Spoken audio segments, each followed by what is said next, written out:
ତ ଆଜି ହଉଛି ଆମ ଅଷ୍ଟମ ପହରୀର ଲାଷ୍ଟ ଦିନ। ଆଉ ପୁରା ପାଣି ସ୍ପ୍ରେ କରିକି ନାଚାନାଚି ହେଇକି ଗାଁ ବୁଲା ହଉଛି। ହାଇ ସାଙ୍ଗମାନେ, ସକାଳୁ ଉଠିକି ସବୁ କାମକୁ ସାଇଡରେ ରଖିକି ଆଗ ବ୍ରଶ କରିକି ଖାଇତେ ବସିଗଲି। ଆଉ ଖାଇବାରେ ଆଜି ହେଇଛି ଚକୁଳି, ମଟର ତରକାରୀ ଆଉ 2ଟା କଦଳୀ। ଚାଲନ୍ତୁ ଜଲ୍ଦି ଜଲ୍ଦି ଗିଳି ଦବା, ନହେଲେ ଆମ ମିଟୁ ଜାଣିଲେ ସିଏ ବି ମାଗିବ। ଖାଇ ଖୁଆକି କଳା ଚଷମାଟା ଲଗେଇକି ହିରୋ ହେଇକି ଯାଉଛି ଗାଁକୁ। ଗାଁରେ ଅଷ୍ଟମପ୍ରହରୀ ହଉଛି ଆଜି ଲାଷ୍ଟ। ଆମ ବେପାରୀ ବାର ବାର ଫୋନ କରି ଡାକୁଛି।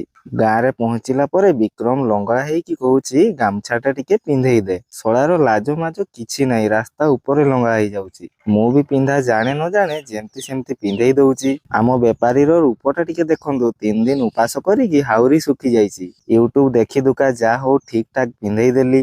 ପାନ ଖାଇକି ମୁହଁଟା କେମିତି କରିଛି ଦେଖନ୍ତୁ। ଦେଇକି ଗାଡିରେ ସବୁ ବକ୍ସ ଲୋଡ କରିଦେଲେ। ଆଉ ଏବେ ଯିବା ନାଚି ନାଚି ଗାଁ ବୁଲିବା। ସମସ୍ତେ ପୁରା ହୋଲିରେ ଗାଧେଇକି ଆଉ ନାଚୁଛନ୍ତି।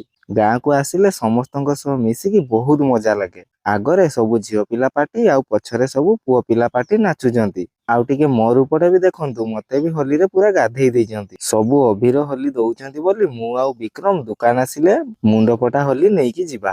ଆଉ ବମ୍ ବି 2ଟା ନେଲେ। ଯାହାର ନା ଯାହାର ଘର ଆଜି ଉଡିବ। ଏତେ ଅଭିର ଦଉଛନ୍ତି, ଆମେ ମୁଣ୍ଡ ଫଟା ଦେଇକି ପୁରା ଭୂତ କରିଦବା। ଗୋଟେ ଗ୍ରୀନ ଆଉ ଗୋଟେ ରେଡ କଲର ନଉଛେ। ଏଇଥର ଅଷ୍ଟମ ପ୍ରହରୀଟା ପୁରା ବବାଲ ହେଲା। ପାଣି ସ୍ପ୍ରେ କରିକି ପୁରା ବର୍ଷା କରିଦେଲେ। ଆପଣଙ୍କ ଆଡେ ଅଷ୍ଟମ ପ୍ରହରୀରେ କେତେ ମଜାମସ୍ତି ହୁଏ କମେଣ୍ଟରେ କହିବେ ତ। ରଖିଲି, ବାଇ ବାଇ, ଜୟ ଜଗନ୍ନାଥ।